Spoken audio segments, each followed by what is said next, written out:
So hi, I'm Gudena, and I'm here to show you how increased damage works. I'll be getting into other things later on, but I feel that this one is kind of confusing enough to warrant its own little episode.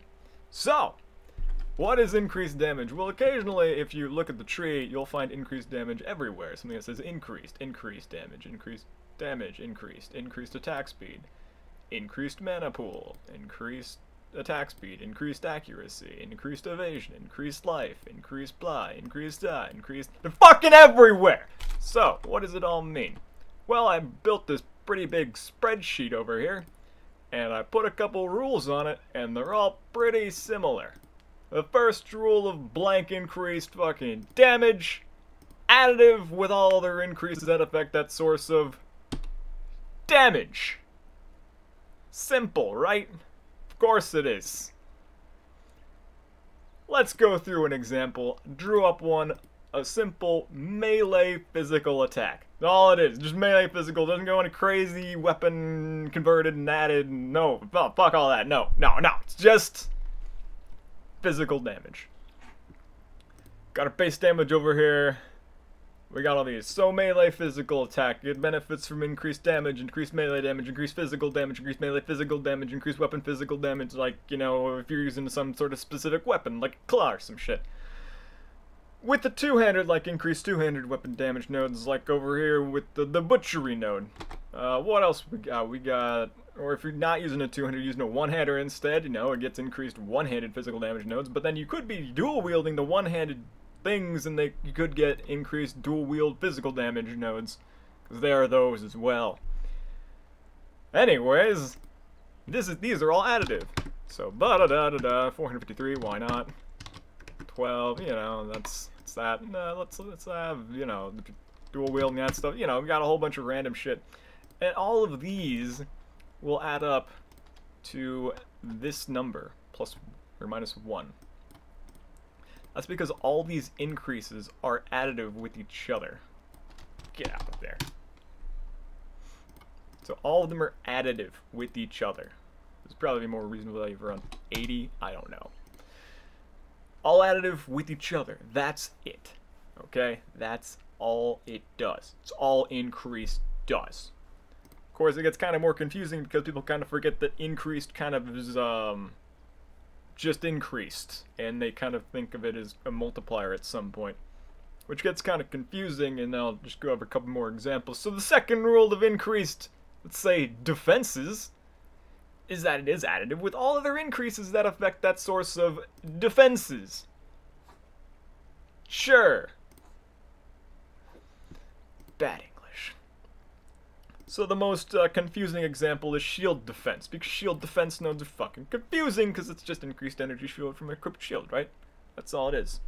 Or like, say you have increased evasion and you're using an evasion shield, and then what if you're using iron reflexes, and then you also have these armor nodes? What happens then? But then you also have like these shield defense nodes, you know, increased defenses from shield, and you know, what if you got other stuff? I don't know. Anyways, I drew up one of those examples as well. So let's say, just say, I had a shield with 500 evasion on it. Pretty reasonable. And then I had some increased evasion, like, I don't know, 50%. And then I had increased evasion on the shield. This node doesn't exist. It's not on the table. But these increased ES nodes do. So, increased ES on the shield, node doesn't exist, whatever. Say I have iron reflexes as well. Iron reflexes converts that evasion to armor. So now I have armor. How much increased armor do I have on the tree? From these nodes, say steel skin. Let's say I have like 52%. 52%. Good. And I have increased armor on the shield. This node doesn't exist. You can't get it. But say if it did, and I had 20 of it, cool. And then I say I had a third keystone, like, I don't know, instead of iron reflexes, there was one called Bubble Boy Power that converts armor to ES. I don't know. Maybe it'll be there in the future. And then I had increased ES. So say I had some intelligence and some increased ES nodes, because there's a whole bunch of them, you know, at the top of the tree with body and soul and the void barrier. So what about that? Now I got the, you know, that converts it. I got like, I don't know, 40% increased ES. And then I have the ES nodes. So ES nodes for shield. So you have these things, 30% each, got 90%. So increased ES on the shield. And then increased shield defenses, which affect all three of these, but they only get affected once. It applies to all of them, but it only applies once for all the conversions that happen. So say I had Tetsudo, which is 20% increased defenses from equipped shield. That's all it gets. It only applies once.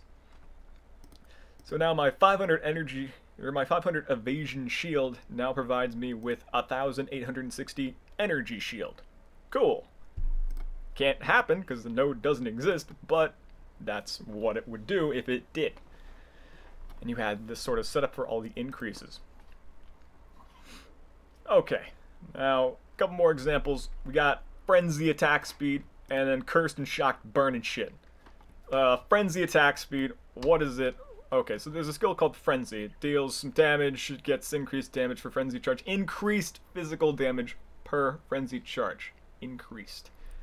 And increased attack speed per Frenzy charge. That's the skill itself. The Frenzy charges themselves also provide extra attack speed. So, let's say I have the base attack speed. That's important. That's the base. That's all it is. So, say I had a wand. Like, this wand has a crazy 1.5 attacks a second. 1.5. Real bad at typing. So now I have the increased attack speed for Frenzy charge. That's 5%. There are things that can modify that, like the Blood Dance boots, which give reduced attack speed and cast speed for Frenzy charge. So that would be reduced to 2 if I was wearing those. Then the Frenzy charges, how many do I have? I got 8 of them. Okay? Now the increased attack speed per Frenzy charge from Frenzy is 18%. So bam. And now I got 8 Frenzy charges. So that's 40 and 144% increased attack speed. And that's really it. So if I just had this setup and I used a carved wand, I would have a final multiplier of that. And the final attacks per second would be that times that, which is 4.26 attacks a second. And that's all it would do. It's just this, the final multiplier from the addition of all the increases multiplied by the base. That's the same theme that goes on with all of these calculations. Alright, next example, because sometimes people get confused about what increases are actually the same stat. Again, the fourth rule of increased damage taken is that it is additive with all other increases that affect that source of damage taken. Cool, which means that something like a damage over time effect that happened against a shocked enemy, so shocked enemies take 30% increased damage taken, which is also additive. They were frozen by something like a Terran Shiver, which gives 20% increased damage taken on that same enemy. And also vulnerability. Cursed enemies take 40% increased damage from damage over time effects. So, let's say I had a base damage over time effect of, say I just like stabbed a guy with like a level, I don't know, what's that, level 13 something Viper Strike. I think that's around like 100 DOT damage. And now we have the power of the shock. This might change. I don't know. It changed recently from 40 to 30. But shocks provide 30% increased damage taken. Number of shocks are 3, so that's 90 total increased damage taken. Vulnerability itself is 40% increased damage taken. Frozen by Terran Shiver, that's 20% increased damage taken. And then, you know, you could be wearing the Blood Dance boots because the Blood Dance boots provide increased damage against enemies on low life per Frenzy charge. I don't know if it applies to DOTs. I don't really care. That's the wording on it, though. And say I had 7 Frenzy charges, that would be 42% increased damage taken. So final multiplier for all of these things would be 2.92. So the 100 damage over time effect is now doing 292 damage a second. That's it. That's all increased is. It's just really confusing to really... I don't know. The game has specific wording. It's like telling a kid, it's like, okay, it does this, and then like it's like, oh, okay, and then they happen to break their arm, and then it's like, oh, okay, that's exactly what it did, and then you have to pay a hospital bill. Anyways, The next episode, obviously, will be about a more confusing subject, which is converted and added damage, because the game can't get confusing enough. So, like, this added fire gem, cool, it adds extra fire damage. And say these gloves convert physical damage to cold damage. But say there's also the Hater Ore, which also adds physical damage as cold damage. Or like this multi-strike gem, which not only increases melee physical damage, it also it gives a multiplier to attack speed and then gives less attack damage. This gem's fucking confusing. And I'll be going over that next. Have a nice day.